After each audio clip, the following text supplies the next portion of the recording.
Okay, we're tying a articulated streamer pattern that I came up with in the last like 10 days. Worked really well for me this weekend, called the 10 pound. I said I was going to give it a name if it worked out well, and it did. So it's the 10 pound. Tying the back fly first on a Daiichi 2557 number 6 intruder hook. We're going to tie this fly with both hooks and leave both hooks intact, because most predatory fish actually hit the head of they take a bait fish or a crayfish or whatever head first. Some people are like, oh, the short strikes, you need the stinger hook, clip off the front hook, blah blah. But like little timid fish that are hitting the back of a fly, forget about them. This is for calling out the big fish. It's for the big predatory fish. So we're gonna tie some whiting super boo in a burnt orange as a fairly long tail on this guy. So notice I coated that hook really well because it's really slick nickel finish. And now I'm tying in some super boo and burnt orange right on top of the hook. Get some initial wraps to kind of secure it down. Then I'm gonna secure it fairly close to the eye, get a few more wraps on it, and clip off the excess here.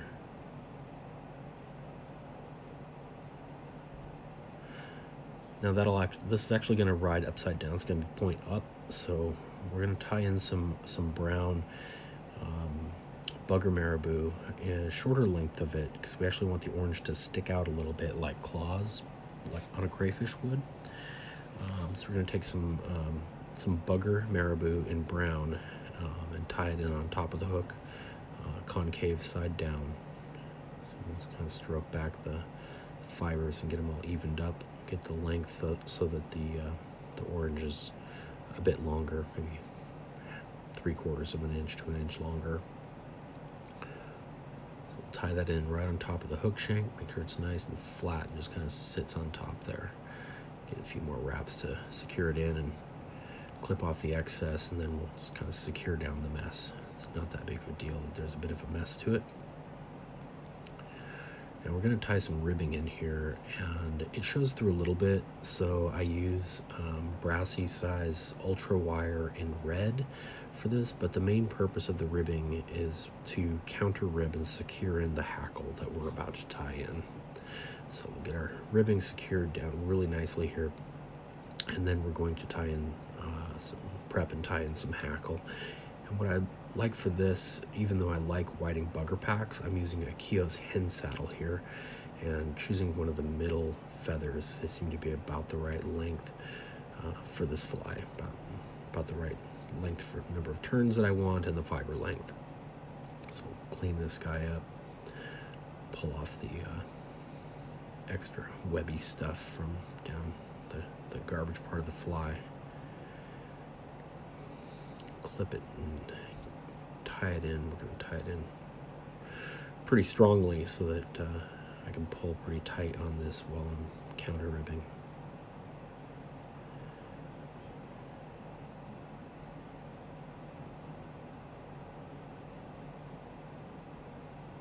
Clip off the stem.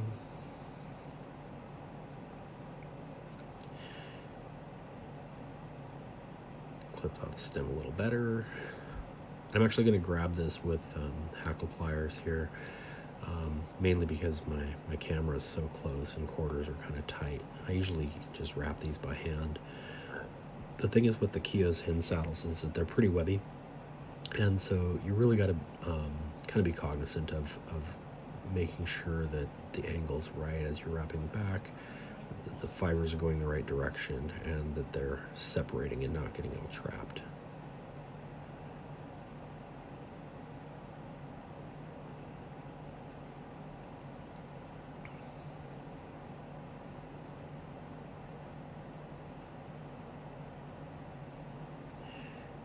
Just work it as you go and kind of work the fibers out, because like I said, super webby hackle on the Keogh's hen, but the Keogh's hen's so soft. It's like these things just move like crazy in the water. I love them. I'll start counter ribbing forward, You'll notice I kind of wiggle the wire a little bit as I counter rib so that I don't trap too many fibers down as I go forward with the wire. Now my hackle pliers are dangling there in the way. I should have pulled them out sooner, but once you've got a single wrap around that, you can just pull them out. You don't have to hold on to the hackle anymore. Keep on kind of wiggling that wire forward gently so that you don't wind up breaking it. And bring those fibers back so I get a nice clean final wrap of wire that I can then thread wrap around a bunch of times. The wire, I really like to make sure I've got a lot of wraps around it so that I wind up being able to helicopter it off cleanly. Really pull back on those fibers and get them all kind of oriented the way that you want them. And don't be too sparing with thread wraps on this. This is one of the reasons I like tying with 12-aught Vivus. This happens to be 12-aught Vivus Olive, by the way. Doesn't really matter. So you don't really have to be sparing on thread wraps if you're tying with really thin, strong thread like Vivus.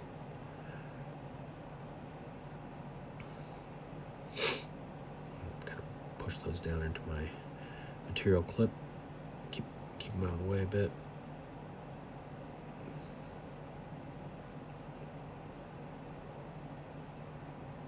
Okay, so this is Senyo's laser dub in Sculpin Olive. I'm gonna small clump, very small clump. I'm gonna align these fibers. I'm gonna pull them out and align them multiple times until they seem to be stacking pretty well. I'm gonna tie in on the top a lot like you would, actually just like you would for a baby fat minnow. So get a few wraps around it, secure it in, and pull it back over the top, and sort of round it over the top, and thread wrap a bump in the front to secure that down. Get it nice and directionalized. Cool, that looks good. So I'm going to do exactly the same thing on the bottom now. After I comb it out a little bit, I want to make sure that all of my hackle fibers are all happy and free range hackle. That's what I like.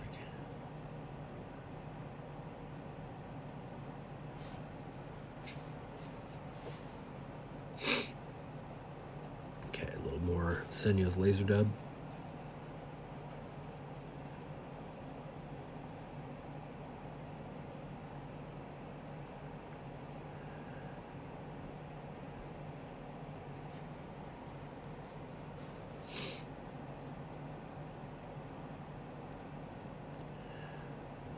Tied in there, secure it down with a few wraps, and then do the same thing, getting it on both sides of that hook point, and get a little bump, get a thread wrap over a bump like that, and secure it down just like you would with a minnow. There we go. Kind of comb that out with my fancy plastic Stanfo, my plastic Stanfo comb from Italy, man. Whatever. If you don't comb it out with one of these, it's not going to work.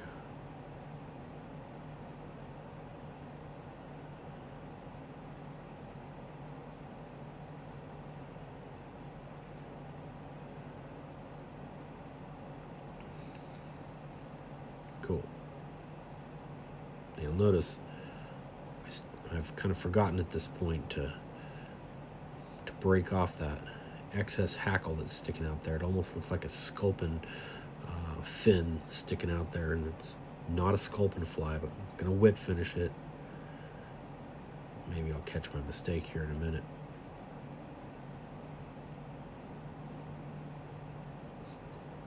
Then I'll get about 5-6 turn whip finishes on this to make sure it's a nice solid whip finish. Double it up. Oh, there we go. Isolate that feather from all the gunk now. Now that I've combed it all out, it's kind of hard to get to. Isolate it with my bodkin, grab onto it, and then I can pull it out, pop, break it right off.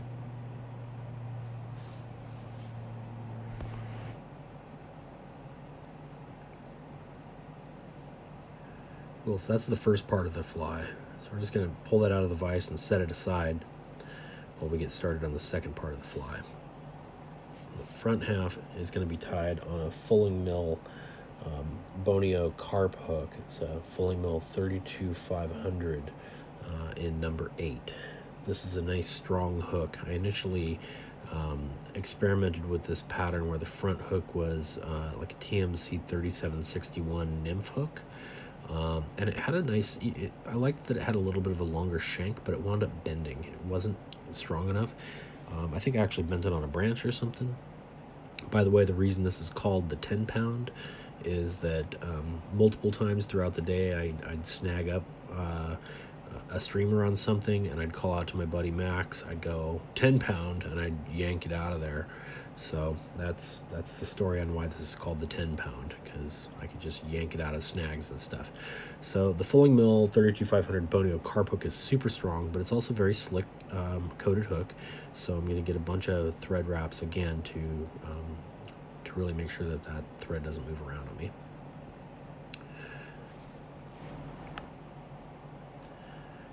And we're going to tie in some barbell eyes at this point. This past weekend I was using 1/60th ounce lead barbell eyes, and I'm tying these with 1/40th ounce lead barbell eyes because I wanted a little bit more weight. After my experiment, I found that I wasn't really taking the bottom when the depth was getting down to like six or so feet. Even with a tip, I wasn't really getting down to the bottom with like a fast sink poly. So I'm going 1/40th ounce because I want to be a little bit heavier. I really want to get down there, even though it was really effective when I was catching a bunch of fish. So tie those suckers in, get a bunch of figure eights over the top.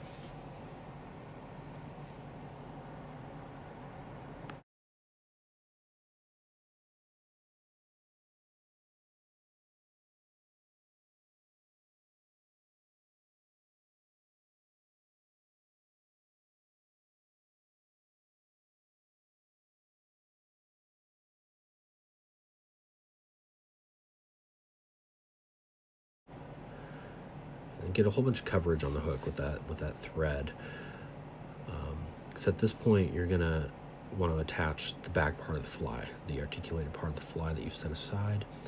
In order to do that, we're actually going to use some 30-pound spider wire, braided spider wire.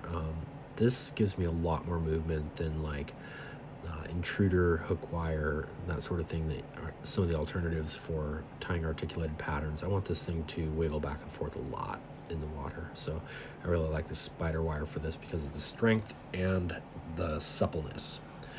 So cut off a length of that. I'm going to double it over into a loop and really form up the end of that loop into a tight little unit so that it's almost like a single strand. So I'm able to get it through the eye of my Daiichi intruder hook, which is my back fly. So here comes the intruder, and let's see how well it goes through the eye. Come on, baby, please go through the eye.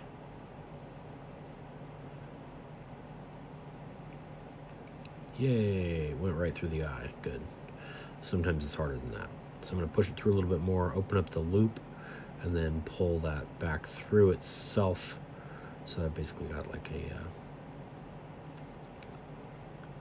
so it secures it to the hook eye like that. So just double it back through the loop, and then when you tie this in on top of that hook, make sure that the two fibers, the two pieces of basic cordage, are flat and even, that they're not twisting. Otherwise it's going to defeat the purpose of this being a hook up riding fly. If you get any kind of twist in it like that, it's just going to defeat the purpose. You're going to get snagged, you're going to beat up the point of your trailer hook, etc. So make sure it's nice and flat.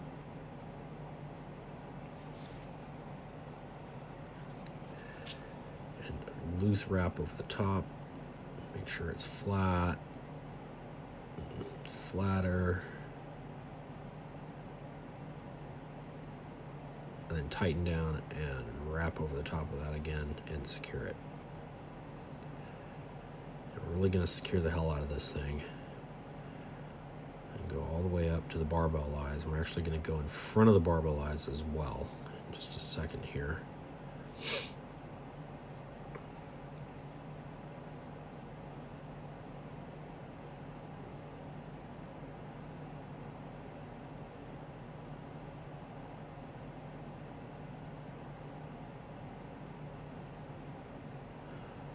I just want this to be able to stand the test of time, you know, brown trout teeth and all that good stuff, right?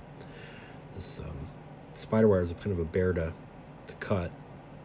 That wasn't too bad, easier than usual. Kind of clean up the excess sticking out by just doing some thread wraps over it to clean up the head a little bit. All right, now this is where I'm going to take some Zap-A-Gap, brush on Zap-A-Gap super glue, and I'm just going to lay down a little tiny bit of super glue on top and on bottom of this hook.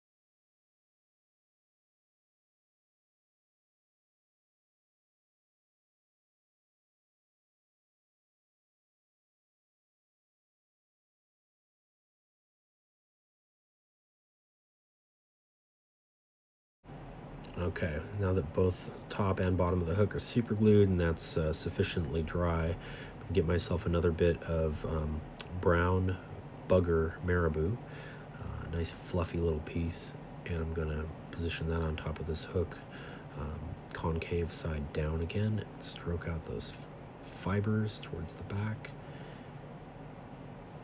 Eventually get it positioned well on top of the hook and get a loose wrap, then tightening wraps, and continue the tightening wraps back to the bend of the hook.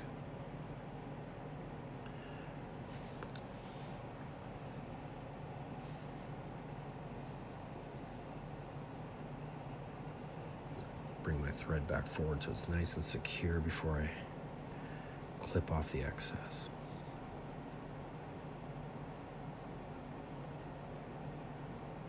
A little bit messy towards the head, no big deal. You'll notice that the front part of this fly is a lot like the back part of this fly. It's really like two kind of modified bugger things.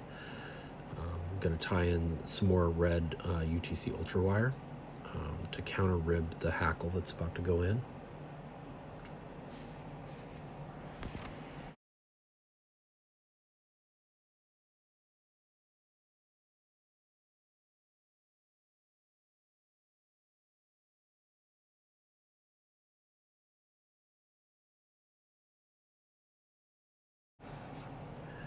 And then I'm going to select myself another Keogh's hen saddle, brown, same middle type feather from these saddles is great. Clean that guy up and prep it and tie it in, carefully wrap it back, and then counter rib that wire forward again.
So once we've broken off the excess hackle that's left there, get a few more wraps over the top to get a nice solid tie-in point on the wire so that we can helicopter it off nice and clean, like that.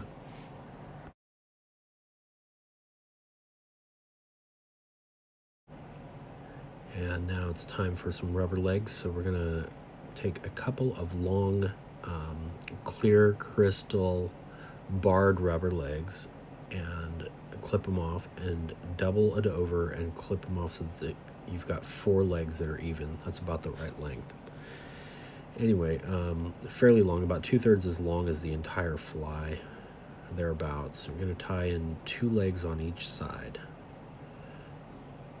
Get them, make sure they're oriented correctly on the side there. Get a couple 3 wraps over the top to secure them in, and then hold them down and kind of get a couple wraps over to a bit of a bump so that they're flush with the side of the fly, because you don't want them sticking out. You just want them to kind of flail around when the fly's swimming.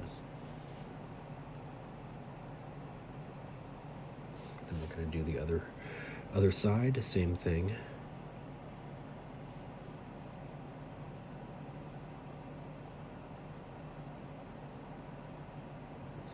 Get them at about the same length. Get a couple 3 securing wraps, and then double back and get securing wraps over sort of a bump to get them flush with the side of the fly, like so.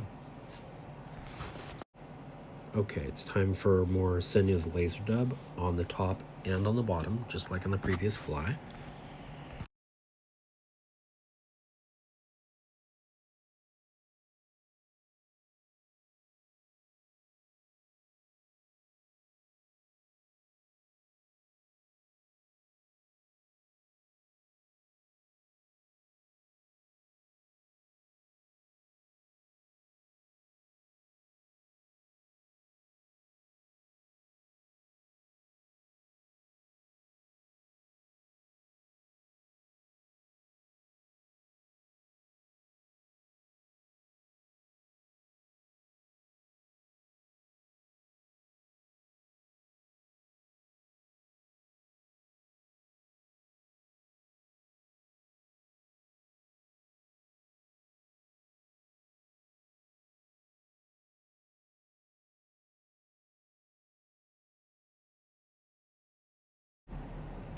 And one more bit of Keogh's hen saddle in brown in front of that. This is really just going to give us a little bit of extra movement in the front of the fly. Maybe legginess, antennas, something just moving around right in the front, so the profile's a little bit bulkier. So prep that feather. We're just going to tie in strong again, but the point here is just to get a couple wraps in with this feather. That's really all we've got room for. Clip off the stem and grab the sucker with my hackle pliers because I have very little room.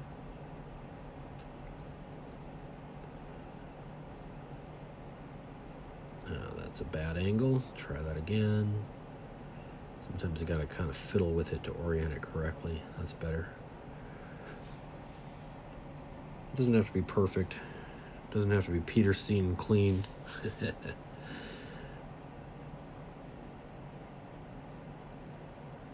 Dope. Try that again.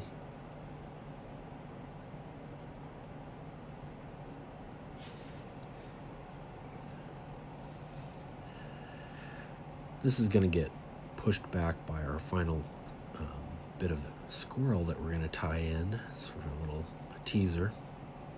We're going to hide the barbell eyes with and finish the fly with a little bit of squirrel, because if you don't have squirrel with SLF on your fly somewhere, chances are greatly diminished that it's going to catch any fish. So anyways, we'll preen those fibers back and try to do that without hooking myself. Get some thread wraps in front of them.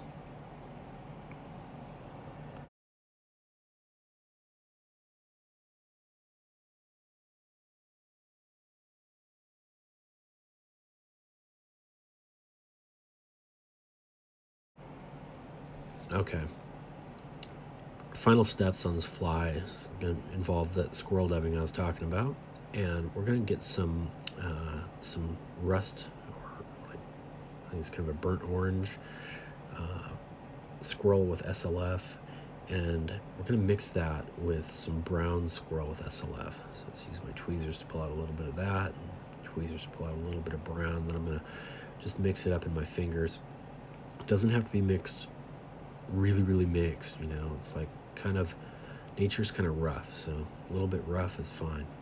It's just not a fly made for Instagram. This is a fly that's intended to catch big brown trout stuff.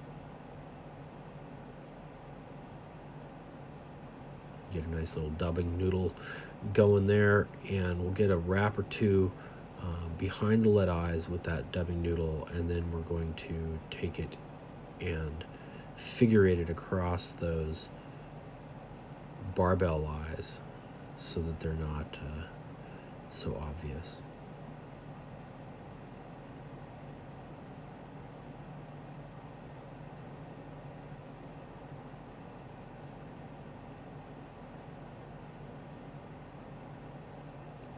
There we go, and get back around that head, clean it up just a touch before we double whip finish this guy. And the thing is with this double whip finish is put a whole bunch of turns, like 6 turns or so, 5 or 6 turns, and then double it up, do another whip finish. You don't want this guy falling apart.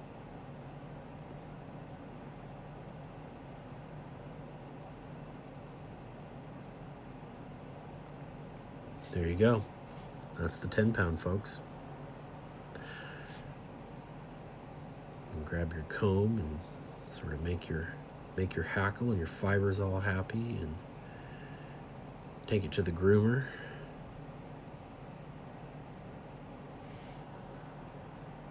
And you're all set.